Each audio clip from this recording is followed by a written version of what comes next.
Judge is loosening the reins on Young Thug's banishment from Metro Atlanta. According to a new court order, Young Thug, whose real name is Jeffrey Williams, is now allowed to travel through Metro Atlanta and fly out of Hartsfield-Jackson. Now, last October, after 2.5 years behind bars, Young Thug accepted a plea deal in Fulton County's YSL RICO trial. The judge sentenced him to time served and 15 years on probation, which included a ban from Metro Atlanta. But from now on, the rapper is allowed to travel to Hartsfield-Jackson to fly, quote, solely for business and other lawful purposes. I'm sure he will be followed and watched closely. I know, this story still goes on. In the Superior Court of Fulton County, State of Georgia versus Jeffrey Williams, order granting motion for permission to travel. Mr. Jeffrey Williams has filed a motion for permission to travel through the Metro Atlanta area to Hartsfield-Jackson Atlanta International Airport based upon the representations made therein. This court grants Mr. Williams' motion as requested to permit him to travel through the Atlanta metro area solely for the stated purpose and only for the time necessary to effectuate that purpose. So ordered this 28th day of January 2025. The Honorable Paige Reese Whitaker. Mr. Williams respectfully requests permission to travel through the Metro Atlanta area for purpose of traveling to Hartsfield-Jackson International Airport for commercial air travel for business and other lawful purposes. Still law firm.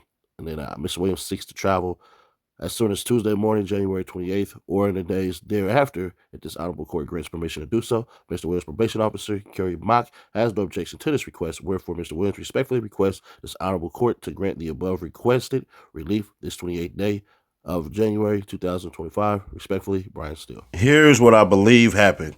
I think probably the night before, Thug booked a freaking flight and looking, he wasn't the one who booked it, but more than likely somebody booked it for him, and he must have looked at that itinerary and double took and was like, hey, yo, if I hit that Hartsfield-Jackson Airport, bruh, everybody gonna notice me. So I think what happened was he panicked in a good way.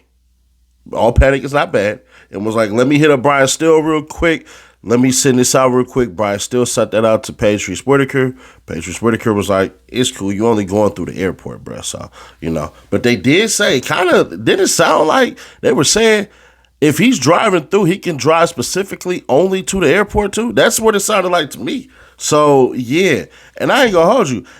Atlanta as a connector, I don't know how common that is.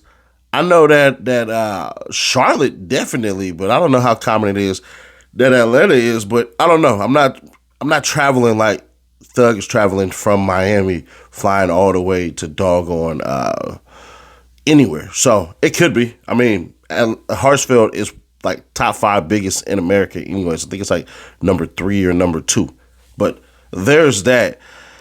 We just gonna knock out a couple of stories today because I don't feel like doing it. So it is what it is. I don't want to put it on the other channel because I do have the little ride. I just read the whole entire thing on that. And boy, do I got something to say about that crap. So we got that. But hey, Shundale Barnett got released. What? What the hell going on?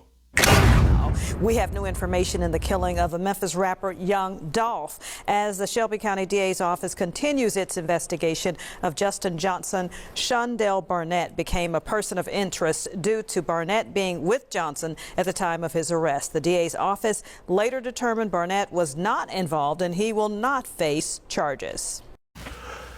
Now, there's a couple of things that could have happened. One, he didn't know.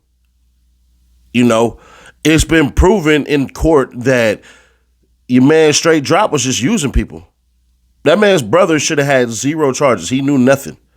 He just knew that his brother asked him to do something, and that's what he did. I think he might have realized it too late, and I believe how the court is looking at it, this is just a belief of mine, is once you found out you was doing wrong, you should have let us know. But come on now, how that's going to look?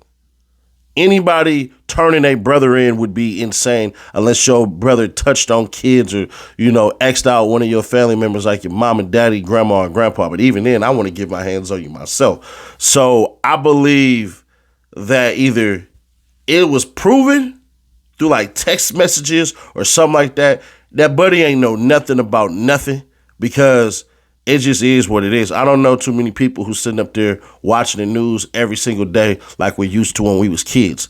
Now, granted, this is a news commentary channel, so I'm kind of contradicting myself right there. Or and I doubt this highly, he went in there and gave them something that they wanted.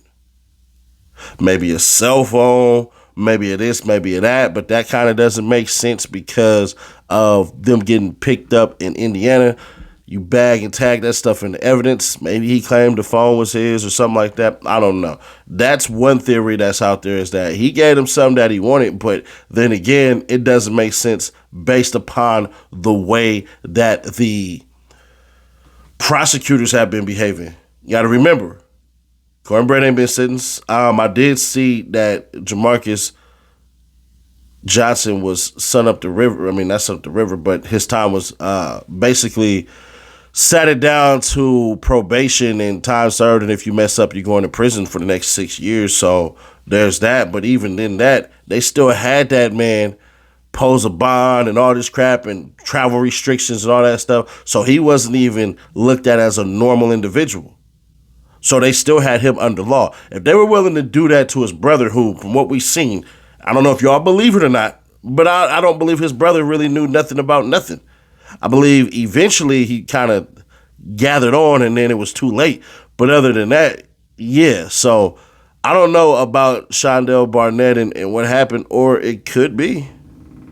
It could be. Maybe it wasn't him.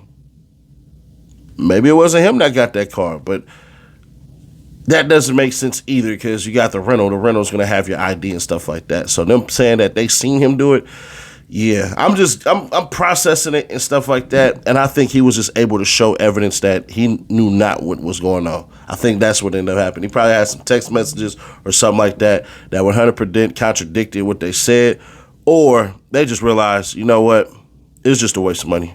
What are we charging him with exactly? What are we going to do to him exactly? We're going to hold him in there for basically driving and all this stuff? I don't know. It just sounded a little fishy. So, yeah. To make a statement at this time. Yes. All right. First off, I want to say my heart goes out to my friend James Adam and his family. Also, I want to apologize to my family and my friends for putting them through this stressful process. And I would also like to apologize to the court. And that's it. They're in support of Mr. Bennett, and I think that's what the court can expect with him moving forward. There have even been people that are involved in the music world that in like fashion have literally been here, sitting in the back, being courteous, paying attention to these folks, to what has transpired here. Your Honor, given the fact that he is 32 years old, given the fact that, as Ms. Christian accurately said, he comes here with no criminal record, I know it's in the discretion of the court for me to ask for a first offender, but let me give you the logistics behind it. I know others have asked, but they've had a bunch of offenses for which they've entered guilty pleas to. Mr. Bennett comes to Your Honor, out of the 13 counts, 12 of them will be null pros. He's going to enter a plea to one of them with the court's permission. I philosophically had the honor of my first assignment was to be assigned to Judge Daniels Courtman, who wrote the book on criminal law, the original book that we all look at. And he used to say, when I was a public defender, he used to stare at people and go, "It's my honor to give you first offender because everybody deserves a chance to get on the other side. Of course, if you commit any faux pas during that period of time, you will pay the price dearly." First offender is the proverbial sword of Damocles, and it will hang over Mr. Bennett's head for a long time. What's interesting about this offense, this plea, is that there really will take 2 decades for first offender to ultimately inure to the benefit of Mr. Bennett. And so I think that it kind of serves kind of a double purpose. One, it incentivizes him, but 2, it's just not that sword of Damocles that's there for a 3-year theft by receiving probation, but something that he will have to live with, because his probation, as the court is well aware, his probation literally does not kick in for approximately 7 years. And so then he's got to go 7 years and then get on the other part of that probation for first offender to kick in. I want the court to know that we, his lawyers, have made sure he understands that first offender can be problematic. We went over the negative and positive consequences of that. As with any other profession, A first offender gives you the chance professionally, and it is important in his line of work. Hopefully one day he'll be freer to travel, to try to get back to where he not only was, but really a whole nother level. And first offender would give him the ability to travel in places, quite frankly, but for getting first offender, he may never get the chance to travel. As the court knows, with felony conviction, international travel becomes extremely difficult. And maybe it will take 10 years for him to go to those places, but that would be that would be very, very important for him moving forward to be able to go to different venues he would not necessarily be able to travel to contractually have relationships with morality clauses he might not able to. So supposedly, allegedly, either Lucci's going to come home Friday, but 100% will be home next week. Everybody is speculating. His team is speculating. Everybody's putting it out there, Friday.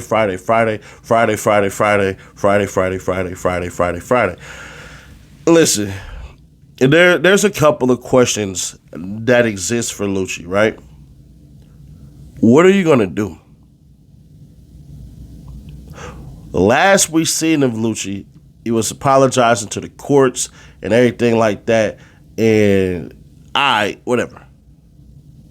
But what are you going to do now? Because his probation ain't going to be as strict as Thugs and nobody from YSL. He's going to be able to do what he want to do as long as he stay out the way. So I'm more curious as to what you going to do. Is you going to come back out beefing? You going to come back out trash talking Thug? Thug won't be able to respond to nothing. He might take some slick shots or something like that, but Thug can't respond to any type of thing that he's saying and all that crap. And I ain't gonna hold you, Lucci would be well within his right to do so. He would be. He would. Because the solidness of what he did opposed to others is way better. Lucci's reputation, as far as how it's been painted towards everybody, has actually been good. So as far as Lucci goes, his stain on the game is A1. But the question then goes, who do you work with? The industry is backing Thug. The industry is not backing Lucci like that. What you got, Boosie? Nobody care about Boosie like that. Not sorry. You got Rollo, but then Rollo, as much support as he has, is just as many haters that he have. And they're not, and there's a weird... And I don't get why y'all doing this to Rollo, and y'all can be like, well, because you cool with Rollo. It ain't got nothing to do with nothing. You done seen that man with Lucci's kids and all this crap and everything and holding them down and all this stuff and everything like that. So I don't get the hate towards Rollo as far as that go. But if you get with Rollo, what are you going to do then? Are y'all going to go on a tour? Is it just going to be y'all? Y'all going to recruit?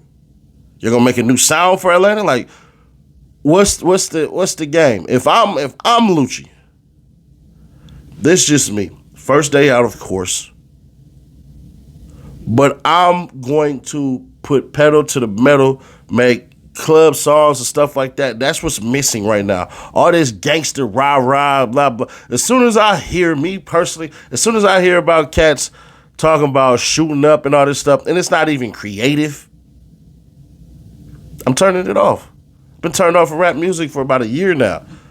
Not my rap though. My rapping is hard. I ain't gonna lie. Shout out to that diss I did on Mondo. But what is Lucci gonna do? Because he has to make music. There's no other way he's gonna make money.